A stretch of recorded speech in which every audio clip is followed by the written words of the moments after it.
नमस्कार and welcome you all to DRX mentor. मैं हूं डॉक्टर जयंत और आज की वीडियो में डिस्कस करने वाले हैं डॉक्टर हरि सिंह गौर यूनिवर्सिटी में सागर मध्य प्रदेश में असिस्टेंट प्रोफेसर की वैकेंसी आई हुई थी जिसकी लास्ट डेट एक्सटेंड हो चुकी है। तो इसके बारे में डिस्कस करेंगे कितनी वैकेंसी है, डिफरेंट डिपार्टमेंट्स में क्या एसेंशियल क्वालिफिकेशन रहने वाली है, सैलरी कितने वाली है, तो सभी को डिस्कस करने वाले इस वीडियो में। तो ये आप नोटिफिकेशन देख सकते हैं, एक्सटेंशन का नोटिफिकेशन आया था 19/3/2024 को। इसमें मेंशन है सहायक अध्यापक भर्ती विज्ञापन की बढ़ी हुई तिथि की सूचना वेबसाइट पर अपलोड करने एवं तिथि बढ़ाए जाने बाबत। यहाँ पर आप देख सकते हैं ऑनलाइन आवेदन जमा करने की अंतिम तिथि हो चुकी है 23 अप्रैल 2024 तक।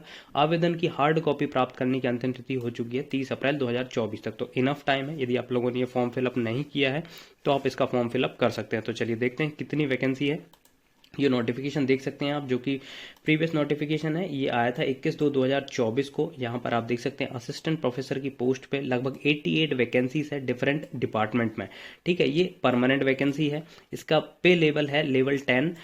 बेसिक जो आपको जब आप इंटर करेंगे तब आपको मिलेगा 57,700 प्लस इसके साथ आपको वेरियस अलाउंसेस मिलेंगे जैसे कि HRA, TA, DA वगैरह आपको मिलेगा। ठीक है, तो कितनी सैलरी बनेगी ये मैं आपको कैलकुलेट करके बता देता हूँ। ये आप साइट ओपन कर सकते हैं। यहाँ पर आपको सिलेक्ट करना है अपना पे लेवल जो कि 10 है, बट एक्चुअली क्या होता है कि जैसे ही आप असिस्टेंट प्रोफेसर बनते हैं और यदि आपके पास PhD डिग्री है तो आपको 5 नॉन कंपाउंडिंग इंक्रीमेंट मिलते हैं। तो आपका जो बेसिक 57,700 होता है वो बढ़ के हो जाता है 67,700।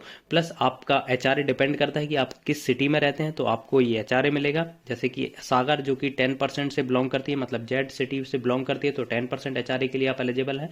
प्लस आपको TA मिलेगा। तो यहाँ पर आप देख सकते हैं आपकी जो सैलरी बनने वाली है, जो आपका बेसिक होगा वो 67,700 रुपये होगा। DA आपको जो करंटली सेंट्रल गवर्नमेंट के नॉर्म के हिसाब से 50% DA आपको मिलेगा, 33,850 आपको DA मिलेगा।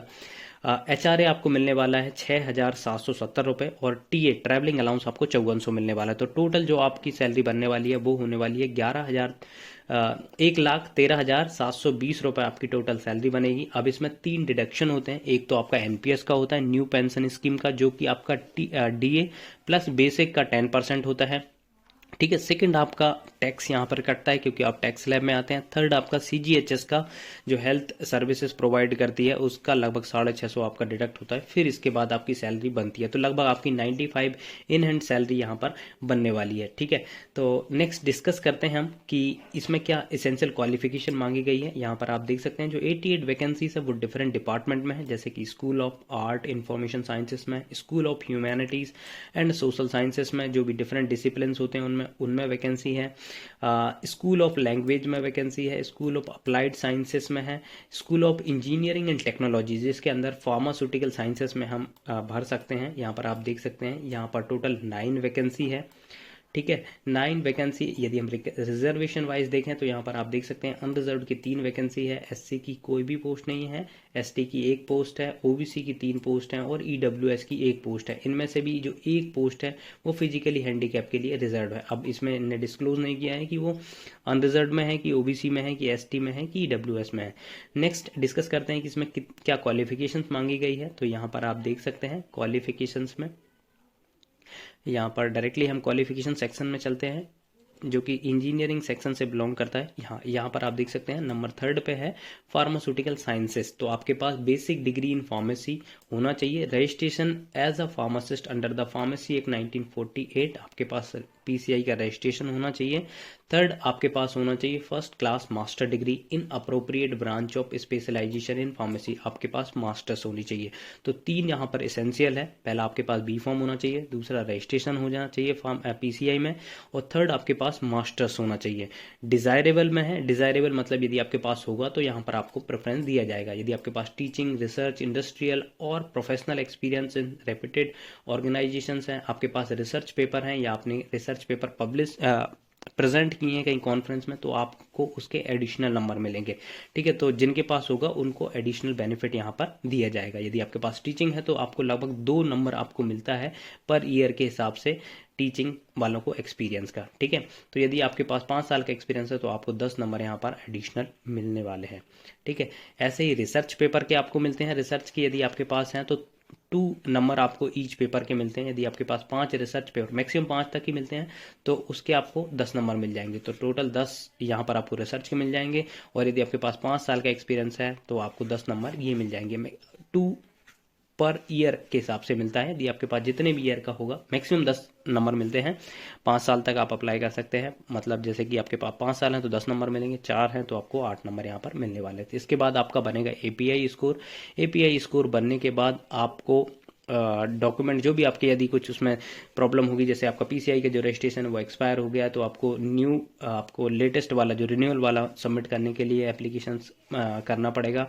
और फिर यदि कोई डॉक्यूमेंट जैसे ओबीसी वालों का कोई लेटेस्ट वाला चाहिए होता है, करंट फाइनेंशियल ईयर का चाहिए होता है, तो वो रिक्वायर्ड वो मांगते हैं। उसके बाद फाइनली आपकी स्क्रूटनी होती है, उसके बाद आपको इंटरव्यू के लिए बुलाया जाता है। यहाँ पर कोई भी रिटर्न एग्जाम नहीं होता है, इंटरव्यू के बेसिस पे ये यहाँ पर सिलेक्शन होता है।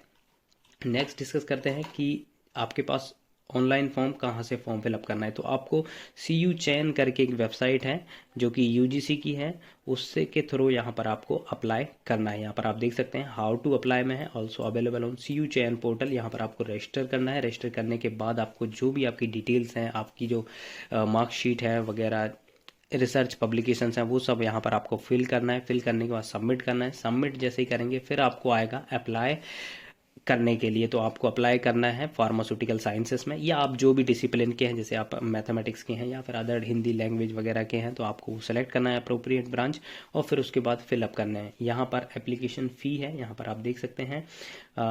अनरिजर्व OBC और EWS वालों को 1000 रुपये है, और SC ST physically handicap woman के लिए लगभग 500 रुपये फीस यहाँ पर है। ठीक है, तो ये आपको पे करना पड़ेगा ऑनलाइन। और फिर जो भी आपका प्रिंट आउट आएगा सबमिट करने के बाद, उसके साथ जितने भी डॉक्यूमेंट आपने अटैच किए हुए हैं वो सारे के सारे उनका प्रिंट करके आपको इस एड्रेस पर सेंड करना है। ये सेंड करना डॉक्यूमेंट यदि आपने सेंड नहीं किया तो आपको कैंडिडेचर रिजेक्ट कर दिया जाएगा। तो इसलिए आपको जितने भी आपके एप्लीकेशंस वगैरह हैं और आपके डॉक्यूमेंट्स वगैरह हैं, आपके रिसर्च पेपर का फर्स्ट पेज आप यहाँ पर प्रिंट करके इसको अटैच करें अच्छे से, और उसके बाद इस एड्रेस पर स्पीड पोस्ट या रजिस्टर्ड पोस्ट के माध्यम से इसको सेंड करना है। जब ये आपका सेंड होगा तभी आपका कंसिडर किया जाएगा, अदरवाइज कंसिडर नहीं किया जाएगा। तो ये आप फॉर्म फिलअप कर सकते हैं, ये एक बहुत अच्छी अपॉर्चुनिटी है। हाँ, यहाँ पर एक और चीज़ है, यदि आप गवर्नमेंट एम्प्लॉय है तो आपको NOC लेना पड़ेगा, या फिर NOC at the time of interview आप शो कर सकते हैं। यदि आप ये NOC नहीं करेंगे तो आपकी जो ज्वाइनिंग वगैरह होती है वहाँ पर प्रॉब्लम आती है। आपका जो प्रीवियस ईयर की कुछ जैसे लीव्स होती हैं, EL वगैरह होती हैं, तो वो आपकी ट्रांसफ़र नहीं हो पाती हैं। तो इसलिए इससे अच्छा है कि आप यदि गवर्नमेंट एम्प्लॉय हैं तो आप NOC अपने डिपार्टमेंट से ले लें। At the time of interview आपको ये NOC लगने वाली है। ठीक है, कुछ ये जनरल टर्म्स दिए हैं जो आप पढ़ सकते हैं, फिर उसके बाद ही आप फॉर्म फिलअप करिए। ठीक है, नेक्स्ट इसमें कोई भी यदि नोटिफिकेशन आएगा इंटरव्यू से रिलेटेड तो मैं आपको उसमें अपडेटेड वीडियो एक आपके लिए बना दूंगा। आई होप ये इन्फॉर्मेशन आपको अच्छी लगी होगी। अच्छी लगी तो प्लीज़ चैनल सब्सक्राइब करिए, वीडियो को लाइक करिए, शेयर करिए एंड कमेंट करिए। थैंक यू, नमस्कार।